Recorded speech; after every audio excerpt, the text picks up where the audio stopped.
আসসালামু আলাইকুম everyone, welcome back to my channel. আশা করছি আপনারা সবাই অনেক বেশি ভালো আছেন। আমি আলহামদুলিল্লাহ ভালো আছি। ওই দিন মা ও ছেলে দুজনে চলে গিয়েছিলাম আড়ংয়ে। টুকিটাকি কিছু কেনাকাটা ছিল সেজন্যই মূলত। আর আজকে আমরা গিয়েছিলাম বনশ্রী আড়ংয়ে। বনশ্রী আড়ংটা আমার বাসা থেকে বেশ কাছে।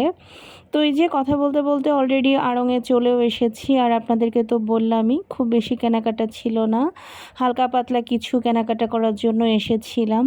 তো এখন অলরেডি আমাদের কেনাকাটা শেষ। এখন হচ্ছে গিয়ে বিল করে বাসায় চলে যাব। তার আগে আমি আর জারিফ এখান থেকে মকা জুসটা খেয়ে নিচ্ছিলাম। এই মকা জুসটা একদম কফির মতো লাগে, কফি ফ্লেভার আর কি। তো বেশ ভালো লাগে খেতে আর কি। তো তারপরে বাহিরে বের হয়েই দেখি যে অনেক বৃষ্টি নামতেছে। অলরেডি বেশ কিছুক্ষণ ধরেই বৃষ্টিটা হচ্ছিল।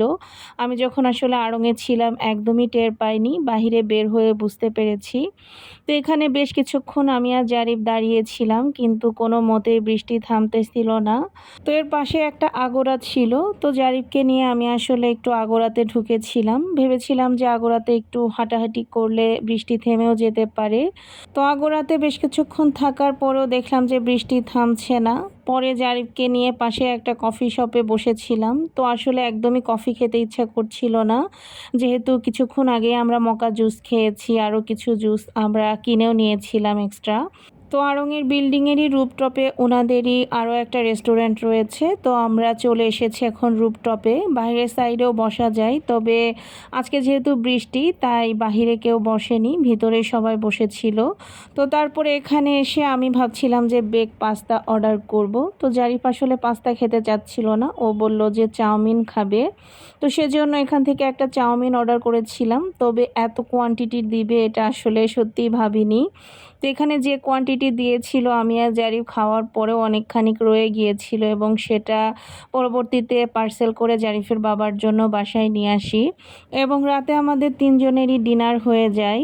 তবে ওনাদের চাউমিনটা খেতে বেশ মজা ছিল। ওনারা এখানে প্রন এবং চিকেন দিয়ে তৈরি করে, সাথে অনেক অনেক ভেজিটেবল। তো চাউমিন খাওয়ার পরে আমাদের আসলে একটু ঝাল লেগে যায়, যেহেতু একটু স্পাইসি ছিল। তো ব্যাগ থেকে একটা মকা জুস বের করে আবারও খেয়ে নিয়েছিলাম। আর এই আড়ংয়ের মকা জুসটা কিন্তু অনেক মজা, আপনারাও ট্রাই করে দেখতে পারেন যারা এখনও খাননি। তো তারপরও নিচে নেমে দেখি যে হালকা হালকা বৃষ্টি হচ্ছে, তবে এখন আর অপেক্ষা করিনি। এখন হালকা বৃষ্টিতে বাসার দিকে চলে যাচ্ছি, কারণ জারিফের বাবা বাসার নিচে এসে দাঁড়িয়েছিল। তো তারপরে কি কি কেনাকাটা করলাম আপনাদেরকে একটু দেখিয়ে দেই। তো এখানে আমি এক বক্স বিস্কিট নিয়েছিলাম, আর নিয়েছিলাম নকশি পিঠা। এই নকশি পিঠাটা আমার কাছে খুবই ভালো লাগে, আমি যেখানেই পাই সেখান থেকেই সাথে সাথে কিনে নেই। তো তারপরে আড়ং থেকে জারিফের বাবার জন্য একটা টি শার্ট নিয়েছিলাম। এগুলো আসলে গরমের জন্য খুবই আরামদায়ক।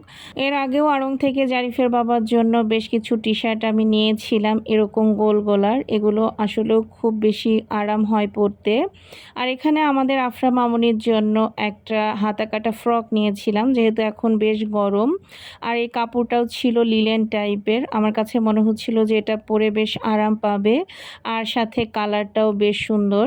তো আমার কাছে অনেক ভালো লেগেছে, এবং আমার পক্ষ থেকে এটাই আমার আফরা মামুনির ঈদের ড্রেস। আর এখানে আমি দুইটা সিলভারের নোজপিন নিয়েছিলাম। আমি আসলে ওখানে গিয়ে খুব কনফিউজড হয়ে গিয়েছিলাম যে কোন নোজপিনগুলো নিব। পরে আমার ফ্রেন্ড ইলা ও আমাকে চুজ করতে সাহায্য করে, ওকে আমি ভিডিও কল দিয়েছিলাম।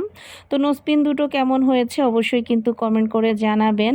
আর এটা হচ্ছে গিয়ে তারপরের দিন সন্ধ্যায়, আজকে ছিল শুক্রবার। এসেছিলাম একটু বাহিরে কেনাকাটা করার জন্য, এবং কি কি কেনাকাটা করেছি সেটা নেক্সট ব্লগে দেখতে পারবেন। তো এখানে আমরা একটু চা আর বিস্কিট খেয়ে নিচ্ছিলাম মার্কেটের নিচে। ওনার দোকানের চাটা অনেক মজার। তো আপনাদের কাছে ভিডিওটা কেমন লাগলো অবশ্যই জানাবেন। সবাই ভালো থাকবেন। আল্লাহ হাফেজ।